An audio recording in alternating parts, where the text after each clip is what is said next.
over about the past 20 years or so, I guess, horror films split into two different genres for the most part. Or, well, in some cases, perhaps a storytelling structure or what have you. Predominantly was the found footage form that Blair Witch popularized. It was not really the first one of this type, but it made a big breakout, and is still that initial film is within its own, where it's probably one of the first few films to utilize internet hype and whatnot, which actually it's odd in and of itself, because without that and the extra and the sci-fi TV specials and stuff, that it doesn't quite work. So it's interesting in that. But after that, Paranormal Activity probably rose to prominence as the main found footage series, and then there was just tons other VHS series ran for a while, and because the basics of it is pretty simple. Most of them are god awful. Every now and then, there's some really good ones in there. And I'm always a sucker for the format. Something about utilizing an aspect of reality to tell your story, which goes all the way back to my lifelong obsession with Orson Welles' War of the Worlds radio broadcast, but utilizing a news broadcast to tell the story of an alien invasion and that sort of thing. So anyway, the other format, which was far worse, and I didn't take to it, was torture porn. Probably, I don't know if it deserves all the blame or credit, but the Saw series. I saw the first film. The second film, I kind of lost interest in it, and it just, it devolved into, just how many ways can you brutally torture somebody? And then after that, there was a bunch of stuff that I never bothered with, Hostel and all that sort of thing. Because, and granted, just about any, certainly horror films, you can, it's predictable. And it's the task of trying to figure out, how to give some sort of twist to it or what have you for the audience. But that was the two main competing ones for a while there. And then what I call just the emphasis on mood and atmospherics took over. And some of these are actually really good. Others, it's okay. But for the primary one, I always refer to the Conjuring series, which for the most part are just okay. But I mean, it's very, very repetitive almost immediately. But it became a successful franchise unto itself. And oddly enough, I don't know if there was some plan or whatnot, but I'm sure they'll claim it now. But it's the only other successful shared universe film franchise alongside Marvel. Many people tried to repeat Marvel with other things. The Dark Universe kept trying to get that off the ground with the Dracula movie. It failed. The Mummy movie, it failed. And now I don't know if they're ever even going to bother. Just the basic concept of the old classic monsters living in the same world seems like that would have been easy enough to do. but I don't know. They were trying to make it literally Marvel. They want to make them superheroes or something. I do now. So anyway, the Conjuring structure, if you will, and there were other films doing the same thing. Not to say that they were copying one or the other. Some came out before this one, but it seems to come about at the same time of basically of haunted places, which almost always end up, well, it's really demons, it's demonic possession. And certainly The Conjuring is that. And and of course, you do these films and, hey, can we get a franchise out of it? And sometimes you can, sometimes you can't. But, in the 80s, of course, you had Friday the 13th, and, that ran for how long, and then The Nightmare on Elm Street, stuff like that, where you had this, the main monster or villain was this ongoing character, rather than the actual story of it, But it's a moneymaker, so you can understand the desire to establish that. With The Conjuring, it was easy because they based it on the Warrens and that sort of thing, and then it's splintered off into these other things to make it this shared universe type deal. Based on a true story. Well, really, are they?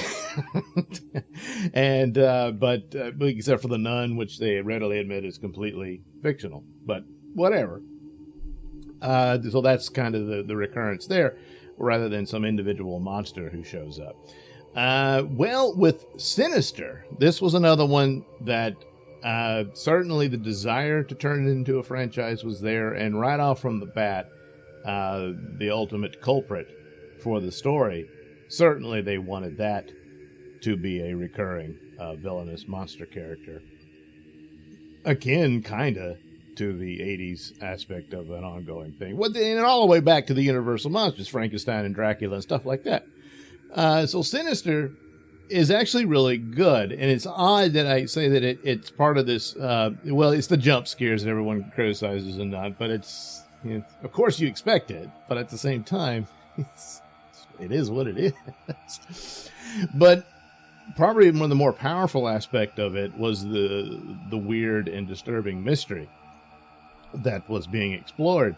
And oddly enough, this one kind of sort of combines the found footage aspect within a traditional film, where it's not a found footage film, but you have a guy who finds some footage, which is evidence in the case that he's trying to figure out. So you have Ethan Hawke playing Elson Oswald, and he was this true crime novelist who had a successful book and rose to fame because of it, but then his follow-up books weren't so great. So his career was in danger here. So he's pursuing this strange mystery of a murder of a whole family who were hanged to death.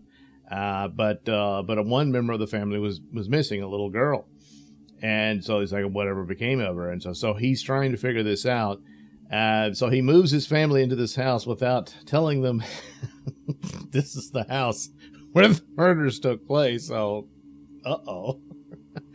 and all that. And it's the kind of some of the typical tropes and whatnot. There's the local sheriff, I guess, telling them you might want to just move on, and because they're not happy, of course, about this terrible murder that took place, and no one's been able to solve it or whatnot.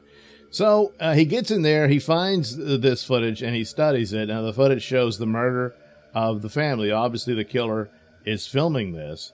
And you see them die. They're all hanging. They've got bags over their heads, and it's really, it's chilling and disturbing and stuff like. And then he's finding other footage. He says, "Hey, I think this is a serial killer," of other deaths. And so each time is a different way of how these people are killed. Some of them are dumped in a pool and drowned. Finally, there's one that's the one which is kind of an interesting take on the jump scare, is that, well, what's he doing here? I don't know. It's just that all of a sudden it's a film of someone starting a lawnmower. Well, you should have figured out what was coming. Yes, this killer in that film ran over people with a lawnmower. So there you go. And it's like, oh, God, ew, So eventually, he notices something strange, especially in the drowning video. There's this figure walking at the bottom of the pool, and he starts seeing this guy. And so there's the demon, if you will, causing all of this. Essentially, the inspiration for Boogeyman, although they refer to him as Boogool, I believe, something like that. And there's some, I guess, Nordic myth or something like that. And he has some occult professor zoom in, or I guess it would have been Skype back at the time, talking to him and telling him all this stuff. And he's starting to notice weird things within the house, and he's seeing visions and all this sort of thing. And of course, it's starting to happen to him. He's warned to leave and all that. And eventually, he's had enough. His wife's, when the wife finds out where this is and all that, she's all upset, of course. And so he decides it's not worth it. Never mind. He destroys all the stuff. He leaves. He goes to, I guess, his real home. and all the stuff appears again. He can't get away from it, and then suddenly he passes out. And what happens is his daughter had drugged his coffee, and so did all the rest of the family members, and had them all tied up, and she took an axe to them. So there you go. The footage begins to show you what really happened. Where were the missing children? Well, spoiler, they were the killers, having been somehow taken over and possessed by this entity, who then takes them away into the film. Basically, if you have images of this entity and films of him, certainly, then he can enter your world. And he takes over. He wants to corrupt children. And if you have a child, he'll take the child, and the child will murder the whole family and be taken into Boogle's dimension or whatever. I don't know. And it's left at, you don't really know what this all means or where it goes and whatnot. But nevertheless, that kind of adds to it. And that's it. It ends. He shouldn't have messed with it. Guess that's the lesson, but he did. And he doesn't figure it out until it's too late. And that's it. It's over for him. So that's how that film ends. And it's a creepy, very scary film. And, of course, heavily dependent on the mood and atmospherics and the performance of Ethan Hawke, becoming obsessive about this and trying to get to it. And no, it can't really be this supernatural thing, is it? And then, yes, it is, and all that sort of thing. And then, of course, suffering the same fate of those he's watching over and over again. And, of course, he would never, assume that his own daughter, would do this, but she's powerless before this evil entity. And so, even though there were signs, but he didn't quite catch it. And she was drawing pictures of the guy and all this sort of stuff. And then that's the aspect of it. I mean, I guess, of course, it also puts in, after a horror movie, you have a hard time going to sleep. Every little sound creeps you out. But this one is that, you watched it, so now he can walk through your screen. Because there again, it's also, what stole it? Well, another genre or influence on horror films was, of course, the Japanese films, and most notably The Ring, what happened. And apparently the makers of this film were inspired by that. And so you get that where the demon is able to come through either pictures or films or whatnot. So very similar to the entity in The Ring that comes through the TV screen. Once you've seen this tape. So it's kind of, so obviously they ripped that off. They changed it around, of course. But it's the same idea, and it's kind of this thing, you've seen the film, so, yeah. So, it's a well-made film. It's a disturbing one, a haunted film, if you will. And, of course, the realistic footage of the murders is one of the more creepy aspects of it, especially how they set it up, because, it looks so real. And that's, why I said it owes to sort of the found footage aspect of it. If you stumbled across something and you watched it, it's kind of what it would look like, So anyway, that was Sinister. There was a follow-up, but the problem with it, and I will review that one in a later video, but the problem is the first one, pretty much, that's it. I mean, yes, it's left mysterious. You can question and wonder what the entity is, but it's all very basic. It's some evil spirit, and all the folklore was true, and that's what he does. And I mean, how do you stop that? I mean, even if you did a movie where there was some magic trick where you stop him, yeah, okay, but that's about it. There's really, how do you follow it up? And that's a problem for movies in general anyway. It's a challenge to try to figure that out when it's really all the basis is about, isn't this disturbing and scary?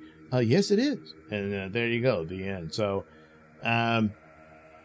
obviously, with Boogle, to make him like a recurring thing that becomes an ongoing, but it didn't take off. And I think primarily for that reason, in that there just wasn't anything to grasp onto as to how else do you make this continue? And I'll get to that when I review the follow-up as to why it probably didn't take off. So anyway, there we go. But just left to itself, this one, it's a pretty good horror film.